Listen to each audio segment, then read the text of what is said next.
Holograms, visions. So they can make you see ETs, see dead relatives, and you don't know if it's done with mind control or if it is real.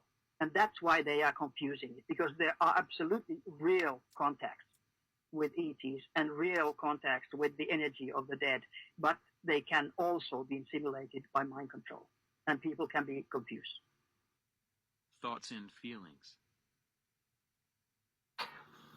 Thought transmission unit sends modulated electromagnetic wave beams to human receiver to influence thoughts and actions without an electronic receiver. This one filed back in 2002. A thought transmission unit sends modulated electromagnetic wave beams over long distances to a human receiver to influence the thoughts, actions, or perceptions of the organism, with or without their consent, but without them requiring electronic receiver. This is absolutely phenomenal technology being filed for patents back in 2002.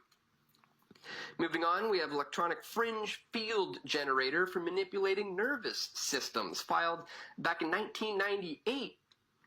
Apparatus and method for manipulating the nervous system of a subject through afferent nerves modulated by externally applied weak fluctuating electronic fields tuned to certain frequencies, such as to excite a resonance in neural circuits. Depending on the frequency chosen, excitation of such resonance causes in human subjects relaxation, sleeplessness, sexual excitement, or the slowing of certain cortical processes. So again, this is quite literally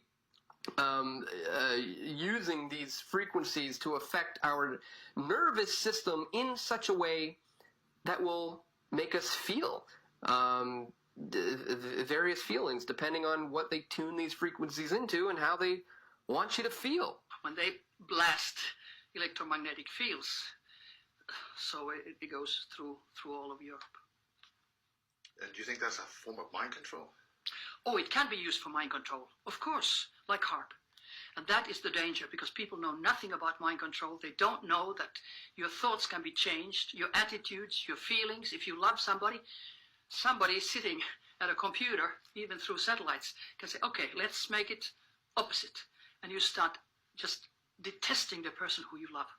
You can't be in the same room, you feel uncomfortable.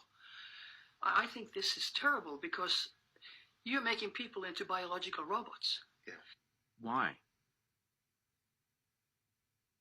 Access to high-level government stuff. The question is, why are they doing it? Or is it, what's the point? From after the book came out, and then now after talking to about 5,000 or 6,000 other victims, and globally and here, it appears to be experimental. Like the harassment is being done as a larger form of experimentation. If you look back at the original mind control studies of MKUltra and MKSearch, the victims were almost always nobodies that lacked the financial or political clout to do anything about the victimization. Mind control research has been ongoing in this country by all of the intelligence agencies and the DoD since the 50s. Advances in technology, satellite technology, and RF technology have allowed the lab to be taken out of the laboratory and into society. The long-term goal, we feel, of this targeting is to see what the mass effects are on a large group of population, with probably an eventual use of this technology on a global population for control. What not to do? Things that a target probably shouldn't do once they realize they're being targeted is try to convince people of your targeting that are already non-believers. The whole goal of targeting is to eventually get you in front of a psychiatrist to draw a schizophrenic or delusional diagnosis.